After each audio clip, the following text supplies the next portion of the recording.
Gising na. Gising na. Good morning, Teki. Gising na tayo. Hanap buhay na. What's up mga partners? Gising na. Gising na. Gising na. Alas 5 na. So ngayon ay anong date ngayon ba? 24? December 24. Kaya kailangan namin gumising na maaga para gumawa ng mga order. So tara mga partners, samahan nyo. Let's go mga partners. Panoorin ito mula isa hanggang dulo. Watch this.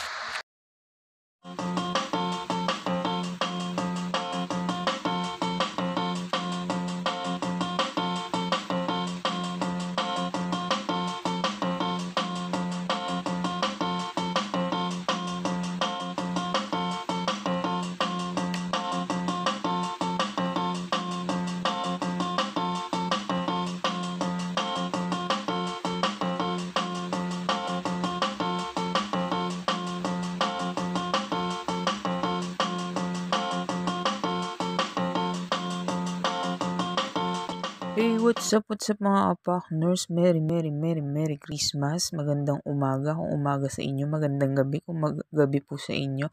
Magandang hapon kung hapon dyan sa lugar ninyo. So, yan mga partners, nag-prepare na ako ng buko pie. So, pinupunasan ko na yan ng egg wash mga partners para syempre kapag naluto siya medyo may pagka-brown yung golden brown yung ibabaw. So, ayan mga partners, isasalang ko na yan. Nag-preheat na ako kanina pa ng oven. Tapos isasalang ko yan ng 45 minutes mga partners.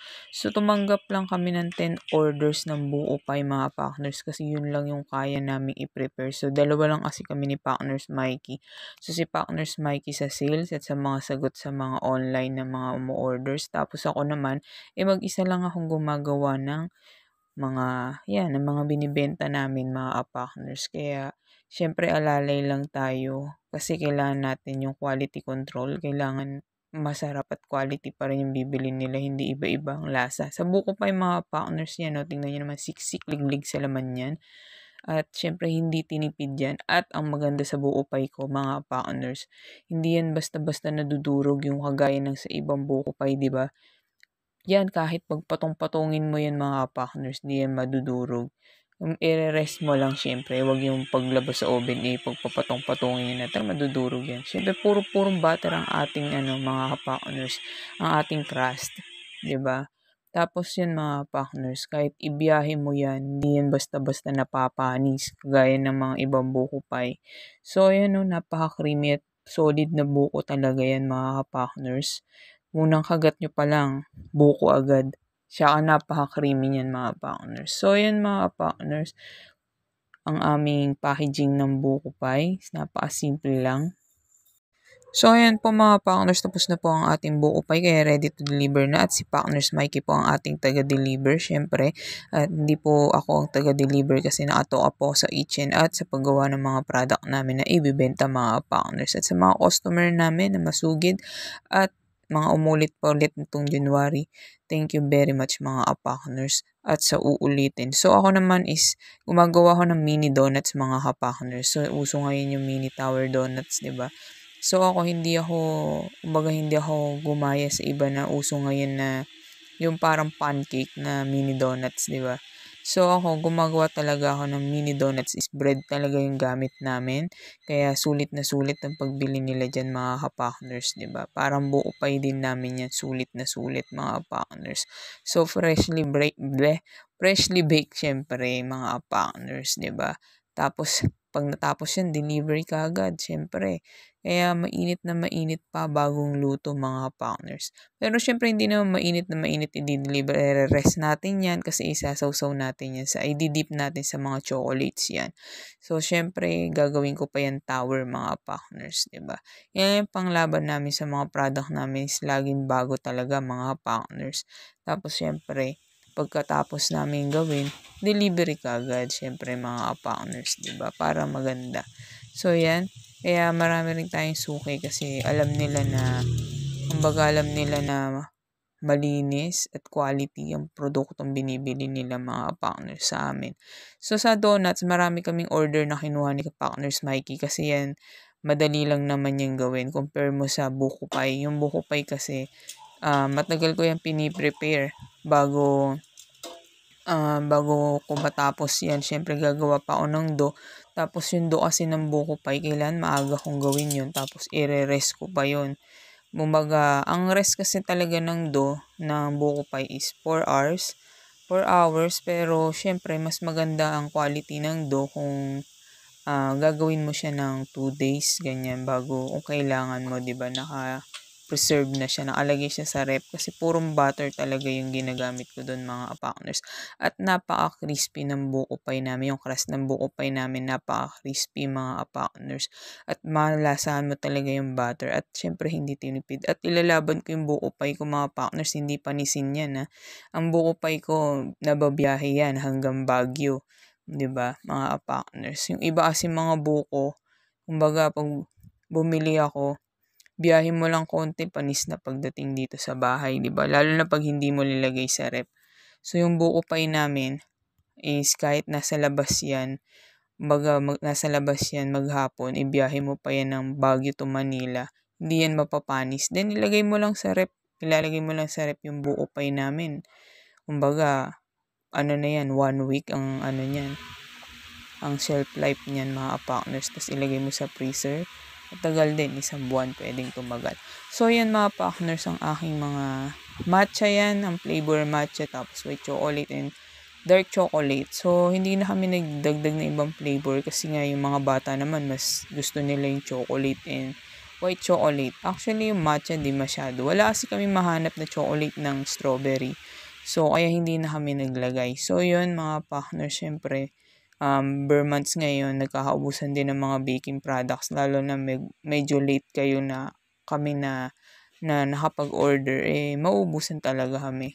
So, yan mga partners, ano ko na yan, gagawin ko ng tower donut yan. Tapos, yung iba naman, naka-box. Nag-promo din kami, syempre mga partners, para mas madali, is nagba-buy one take one din kami ng mga ganyan, para kumbaga yung pasok ay yung bentahan mabilis mga partners. Tapos may mga freebies din, 'di ba? May mga freebies din tayo sa mga rider na iba. Pero mga partners, sa mga box, nagpapa-deliver kami. Pero sa Tower Donut, di kami nagpapa-deliver nun. Kumbaga, meet up lang. Yan yung Tower Donut. Yung ginawa ko na yan, hindi kami nagpapa-deliver yan sa motor kasi ba mamaya maalog-alog, 'di ba? Masimplang garo-garo na yung itsura niya pag deliver sa customer mo. So yan is meet up lang at dito lang sa amin, 'di ba? Tapos yun pag dinideliver yan ni Partners Mikey, kahit nagluluto ko, minsan aangkas ako para lang mahawakan ko, mai-deliver lang ng maayos. Kasi syempre, yung mga ganyan kailangan maingat, 'di ba? Pag motor yan matagtag. Kaya dito lang kami nag-deliver sa amin at sa mga malalapit lang meetups dyan sa harap ng mall. So, ayan mga partners. At natapos na rin ang aking, kumbaga project. At next project ko naman mga partners, babubulol na ako no? Next project ko naman is, siyempre sa January, meron pa akong order. Tapos ito, bago itong matapos ng taon, New Year, marami pa kaming order mga partners. Kaya wala pa tayong pahinga mga partners. So, ayan, yung iba, busy sa handa kami ni Partners Mikey, wala. Kumain lang kami niya ng sardinas. Yun lang yung kinain namin pagkain. Kasi nga, wala kaming panahon para magluto sa dami ng orders namin. Pero happy syempre kasi may blessings na dumadating marami, 'di ba? Bago matapos yung taon, marami pang humabol, 'di ba? Sana tong darating na taon ay ganun din mga partners, 'di ba? So, yan mga partners is order yan. Sa Laguna naman yung biyahe niyan mga partners. Tapos may pastil tayo diyan. Tapos meron din tayong buko pie. Tapos, meron din tayo dyan mga peanuts, mga dulsing mani. Meron din tayong donuts, 'di ba? Yan, nababiyahe yung mga ganyan. Ayan, yung buko pie ko, di ko na kinarton. ng box talaga kasi malaki yung box ng buo pie. So, ginanyan ko na lang. Yan. Safe na safe yan mga kapakners na makakarating. Sigurado, sure ball, di yan masisira. Diba? Panglaban ko talaga yung buo pie ko. Diba? Hindi yung agay na ibang buo pie. Patong-patongin mo lang yan. Durog na yan. Diba?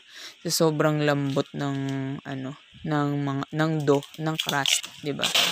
So, yan mga kapakners. At natapos na rin tong vlog na to.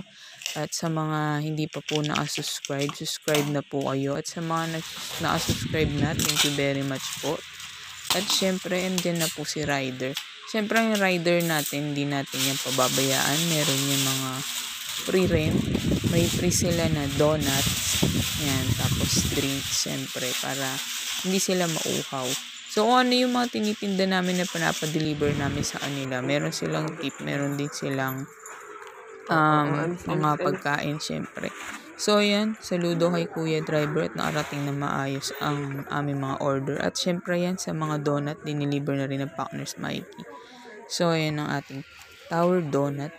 Yan mga kapakners. So gagawa din ako niyan sa Jen. So New Year mga kapakners, gagawa pa ako niyan. Marami pa akong order na gagawin. At hanggang sa susunod mga kapakners, kailangan natin magpahinga. Abangan nyo next vlog namin mga partners hanggang sa susunod. Bye-bye sa mga nag-subscribe na. Thank you very much. Thank you very much.